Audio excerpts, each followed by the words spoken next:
Well, hey everyone, my name is Nathan Jones, and if you're new here, welcome. I like to talk about all things movies, specifically Blu-rays, and today I have some amazing news, at least on a personal journey for me over the last 5 years. I have finally finished the massive behemoth that is Ingmar Bergman's Cinema. This has been a journey of mine, and if you are new to the channel, there are some videos for you to watch. In fact, I'm going to be linking all of my Ingmar Bergman videos down in the description down below. But holy moly, this took forever. There are 39 films in this set, and if you're unfamiliar with the Ingmar Bergman set, let me tell you more about it, and then we'll jump into my thoughts on the whole set, and then ranking my favorite 10 films in the entire thing. So now let's jump into what this box set is. Alright, so for those unfamiliar, if you're not aware of Ingmar Bergman's Cinema box set, this thing right here is a massive behemoth of a box set. As you can tell, this is it compared to my head, which is quite sizable. If you're getting a normal Blu-ray, let's just use Afterlife as an example. This is the size of this box set, right? You can tell how massive this thing is. This was released 5 years ago. Back in the tail end of 2017, and this was one of the biggest box sets to come out ever, honestly, and it still is. It's still one of the biggest, and in my opinion, one of the best box sets that still exists out there for physical media, period. So this is an amazing box set. Just has a bunch of things in it, and I've actually talked about this box set a little bit more ad nauseum in some of the videos, like I said in the description. But let's look into this whole thing. It houses two things. It houses all the discs, which are in this particular thing right here with some awesome artwork. There's from the Seventh Seal. And then we open it up to here, of course, and then, you go from here to all of the discs in the set, which it has 30 discs in.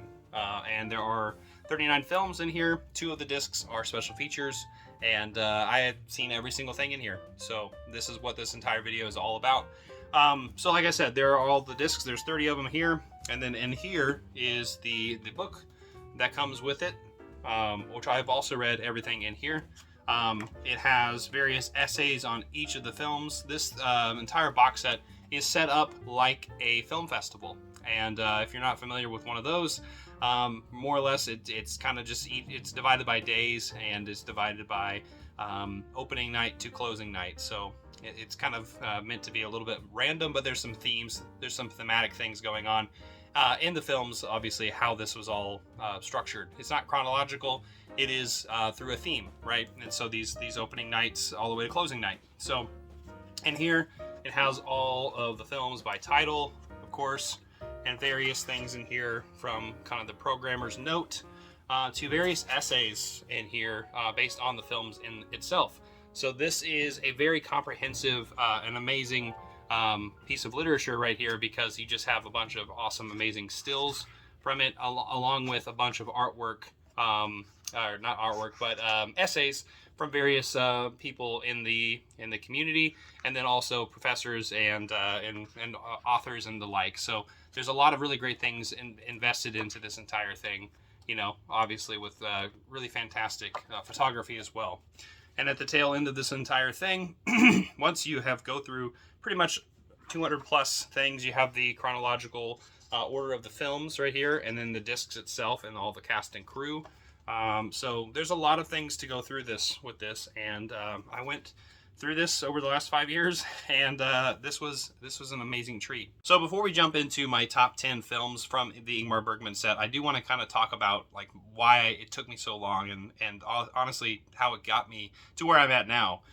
Well, of course, before I had even ever bought this box set, I had seen a couple of Ingmar Bergman films before. I had Persona on my shelf, Wild Strawberries, and Seventh Seal, most notably. Those are 3 films that, and actually, and Virgin Spring too. I had all 4 of those films on Blu-ray, and I still do in my Criterion Collection before I even picked up this box set. And so I had been familiar with Ingmar Bergman for quite some time. I had seen Seventh Seal in college, and learned quite a bit about it, and kind of fell in love with the director. And when this was announced, I had to jump on board with it, and along with my friend Chris, who is now in Chicago and not here physically anymore, we started the whole journey. We started making a series of videos going through this box set, going through opening night, We actually made it all the way through that, which is a bunch of films. I think it's 9 in total. So we talked about 9 films together. And then once I got to Scenes from a Marriage, which is the beginning of opening night, a few years ago, I kind of hit a dead, stop, because Scenes from a Marriage is a very draining and very intense film and TV series as well.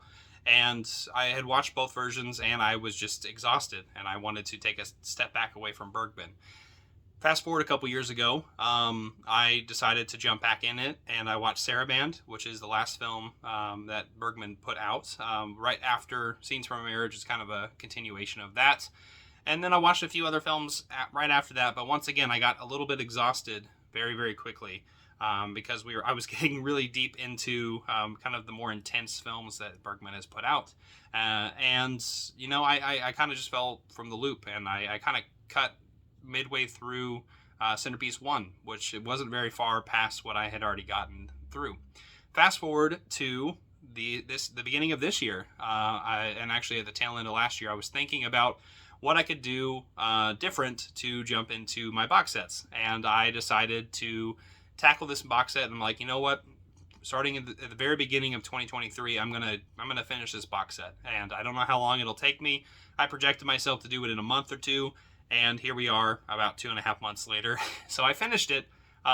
It was an amazing journey, and I watched a lot of films. I watched 20 plus films in here because I still had a really big majority of the box set to watch, even though I had seen several of the other films that would come later on in the way that this entire box set is structured. So, but I rewatched them. I rewatched things like Persona, Virgin Spring, and got fresher perspectives from them. All right, so now that we talked about my journey with the entire box set, let's talk about my 10 favorite films from the set. This is a insanely high quality box set. There are a lot of films in here that are pretty much 5 out of 5 films, and that's what this top 10 more or less consists of. So it was really tight. It was really difficult to put this in a numerical slot at all. But since I'm saying that, there is one honorable mention because it barely missed the cut. And that film is Autumn Sonata from 1978, starring Liv Ullmann and Ingrid Bergman, who this is the first and only time that Ingrid Bergman worked with Ingmar. But this is a really intense film. It's about a mother and daughter and their estranged relationship, and how cold they are towards each other, and pretty much revolves around one night because her mother comes home, and there's some really great plot points that I think, if you haven't seen it, I don't want to give away. It was very reminiscent of Cassavetes or Linklater, I guess, later on. It's just really intense conversations that just stuck with me, and I just couldn't get it out of my head. So that was my almost top 10 list. So Autumn Sonata, honorable mention, number 11. But let's actually move up to number 10. I guess it's down. Move down to number 10, and also move down in the years, because I'm going to be talking about 1972's Cries and Whispers as my number 10 spot. All right, so Cries and Whispers from 1972 has 4 women that are incredible in this film. That's Harriet Anderson, Ingrid Thulin, Liv Ullmann, once again, and Carrie Sullivan. I can't say that one. I don't know how to say their name. Sorry. Anywho, these four women, 3 of them are sisters. One of them is a housemaid, somebody who works for the family.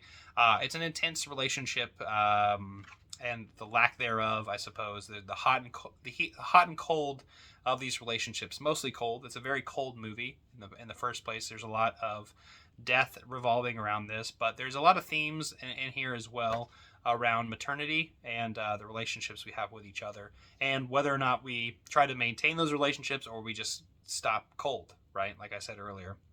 It's a really vibrant film, at least in the visual department. It is a very striking film. It's very red, crimson, and there's white as well. A lot of the women have white dresses and whatnot. It's very sharp in that intensity because it's a very harsh, like I was saying, with that red. And although it does start off with a very colorful palette and then kind of just blends into that red. But it's a very like this is one of the visually one of Bergman's best films in my opinion. But it's number 10 for me.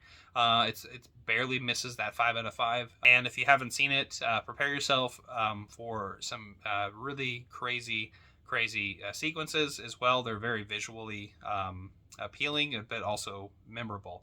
So that is my number 10 is Cries and Whispers. All right, speaking of intensity, we're moving to number 9 to 1968's Shame.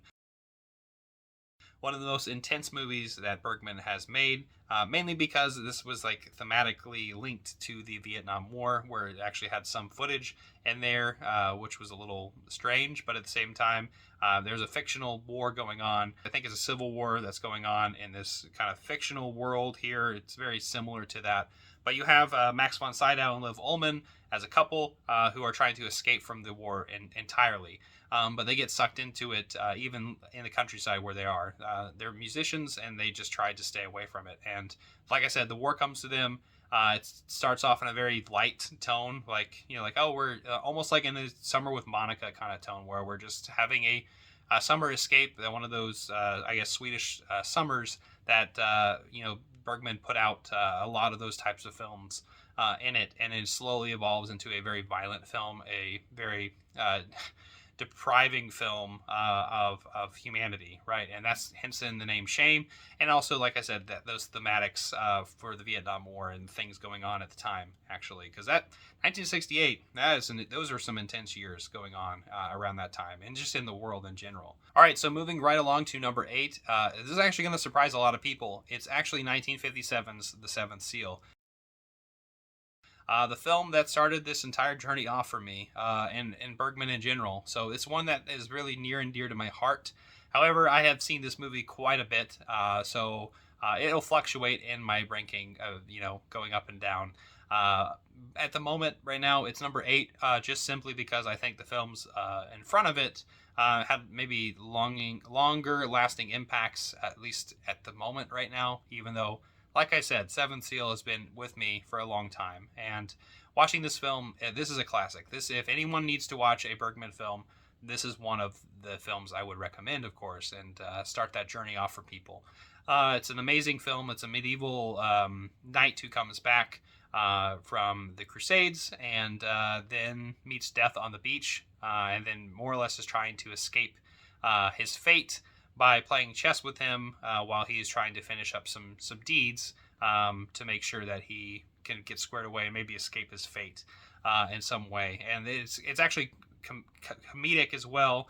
If you've not seen it, you know what I'm talking about. But this is a film that a lot of people have talked about, so I don't want to talk too much about it. But it is my number 8, which is, like I said, that's pretty high up on the top 10 list, at least in numerical orders. Anyway, I'm gonna stop rambling. It's a 5 out of 5 film. Go watch The Seventh Seal if you've not seen it. Come on, what are you doing? All right, so moving on from that, we're going to number 7, to the first film in the entire box set. It's not the first film in this numerically, at least chronologically, but it is the film that starts off the entire journey into this box set, and that is 1955's Smiles of a Summer Night.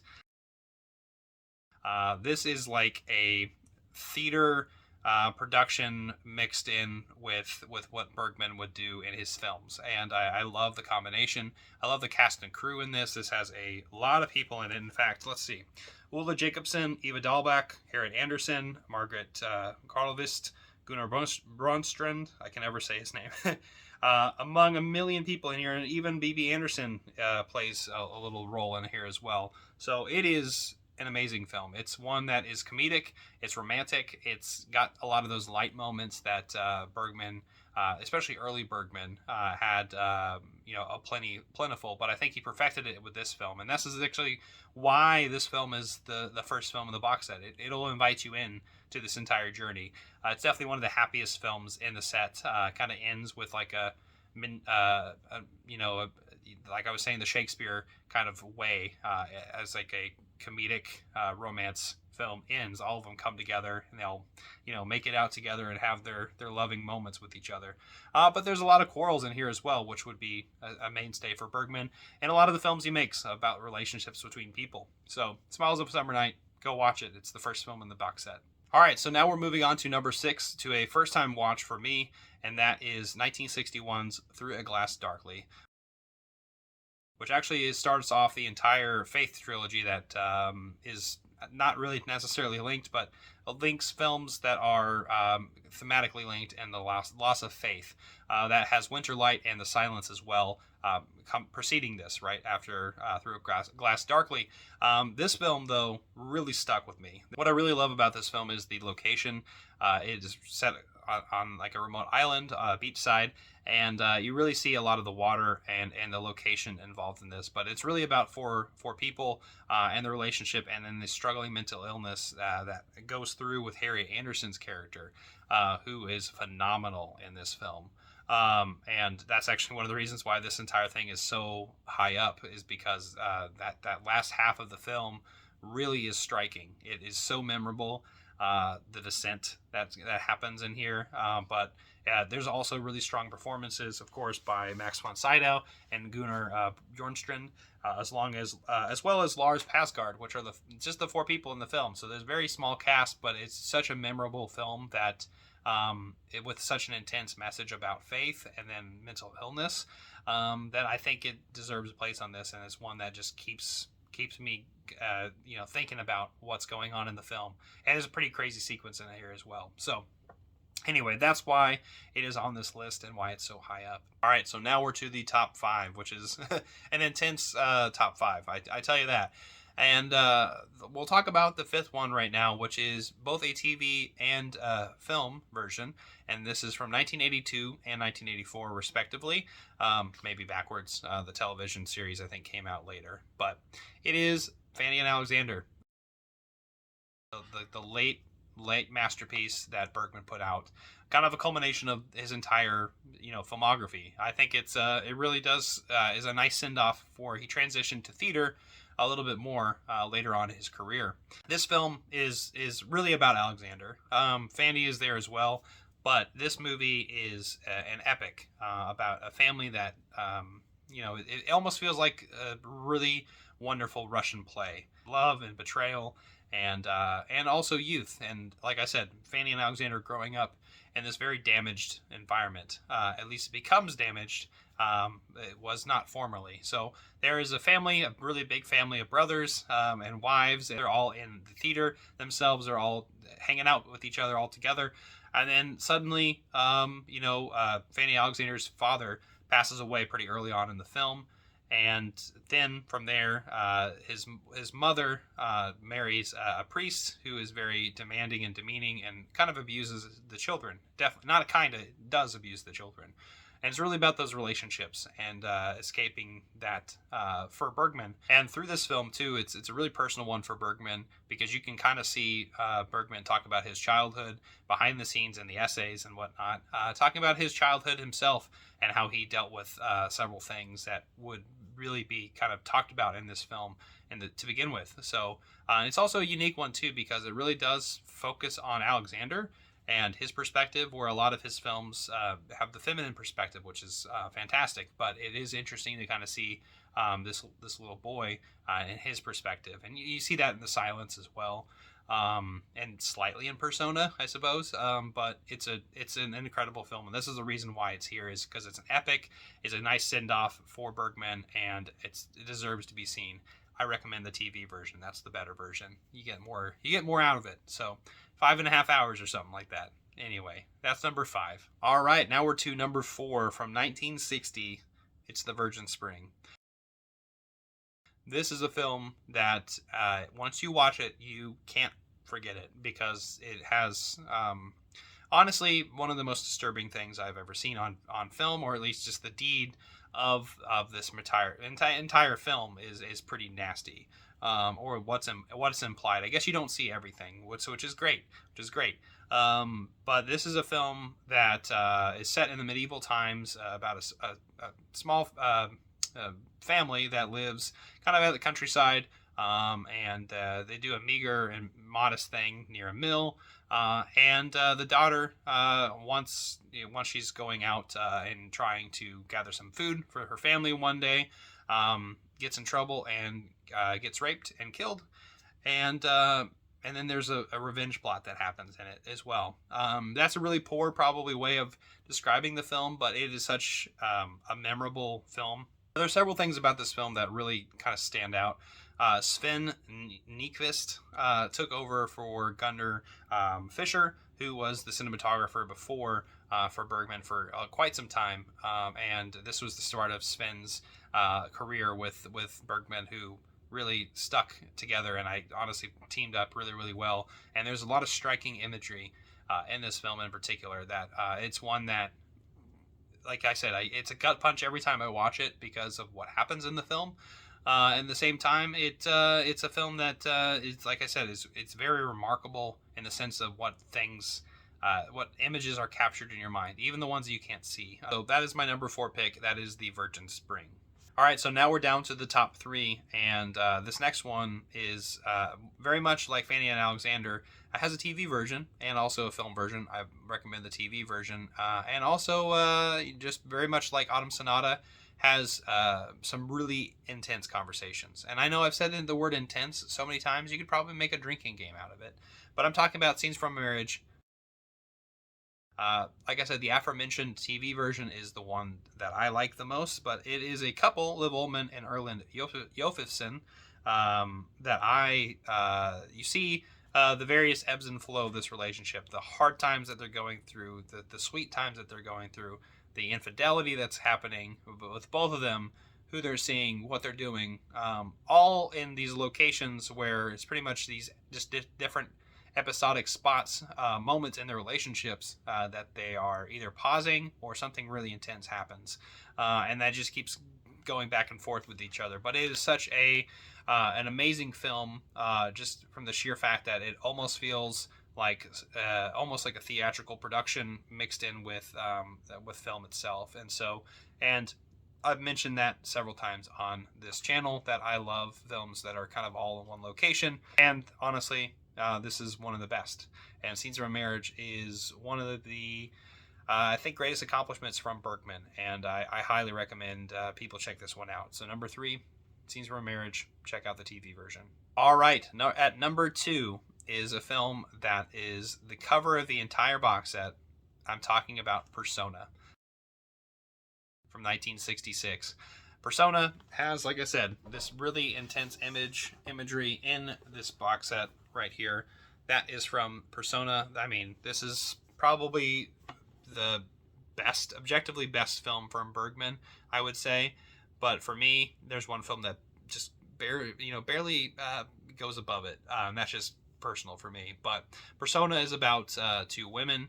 One who just recently had a very traumatic incident happen where she did not want to speak anymore. And then you also have a woman who is her nurse who takes over, and the relationship between them, and where the lines blur, I suppose. Bibi Andersson and Liv Ullmann are the 2 women I mentioned just now, playing these characters, and it starts off in a way that is indescribable and almost experimental, and the footage that you see, and then mixes some of those things like I mentioned earlier with Shame. There's some real war kind of footage that happens because it's a very intense time around the world at this moment.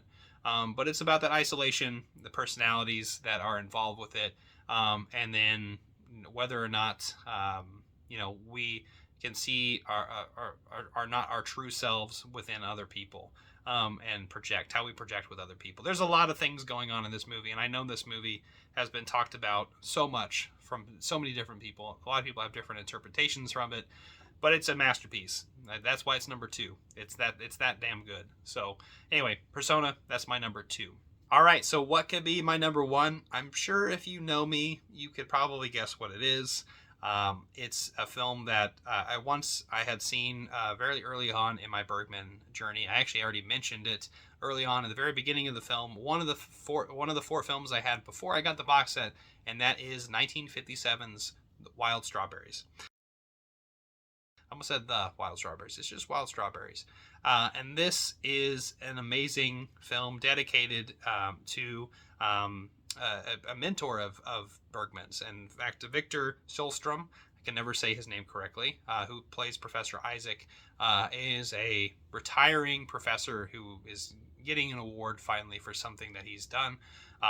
It's a professor who kind of has neglected his family and his niece, who he stays with on his journey to get this award and get back to his family and whatnot.